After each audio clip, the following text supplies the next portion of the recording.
চার দফা দাবিতে সোমবার সকাল থেকে শিক্ষা ভবনের সামনে অবস্থান কর্মসূচি পালন করছেন সরকারি মাধ্যমিক বিদ্যালয়ের শিক্ষকরা। দীর্ঘদিন ধরে পদোন্নতি ও অন্যান্য ন্যায্য সুবিধা থেকে বঞ্চিত থাকায় কর্তৃপক্ষের প্রতি ক্ষোভ প্রকাশ করেন তারা। বিকেলের মধ্যে দাবি না মানলে 1 ডিসেম্বর থেকে কমপ্লিট শাটডাউন ঘোষণা দেন।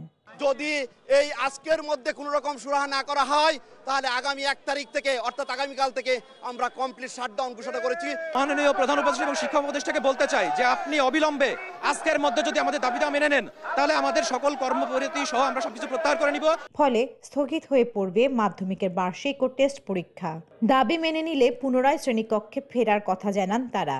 আমরা কখনোই শিক্ষার্থীদের ক্ষতি হয় এমন কর্মসূচিতে যেতে চাই না। আমরা বাধ্য হয়ে আজকে এখানে অবস্থান কর্মসূচি নিয়েছি। বিভিন্ন সময় তাল বাহানা করতেছে, এগুলো আটকাইয়ে রাখা হয়েছে। এই জন্য ডিবিকে দিচ্ছে না, সুস্পষ্টভাবে কোনো নির্দেশনা দেওয়া হচ্ছে না। অন্যদিকে শিক্ষা ভবনে অবস্থান কর্মসূচি পালন করছে বিসিএস 26 থেকে 31 শিক্ষা ক্যাডারের সহকারী অধ্যাপকেরাও। তাদের দাবি, দীর্ঘদিন ধরে পদোন্নতি না পাওয়ায় সামাজিক বঞ্চনার শিকার হচ্ছেন তারা।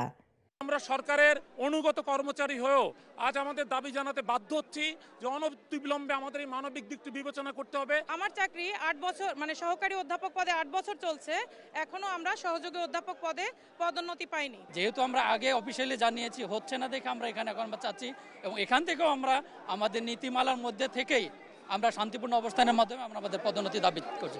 শিক্ষকরা বলছেন তাদেরকে সহযোগী অধ্যাপক পদে পদোন্নতি দিলে সরকারের বাড়তি কোনো অর্থ খরচ করতে হবে না, আর দাবি আদায় না হলে কর্মবিরতিতে যাওয়ার ঘোষণা দেন তারা।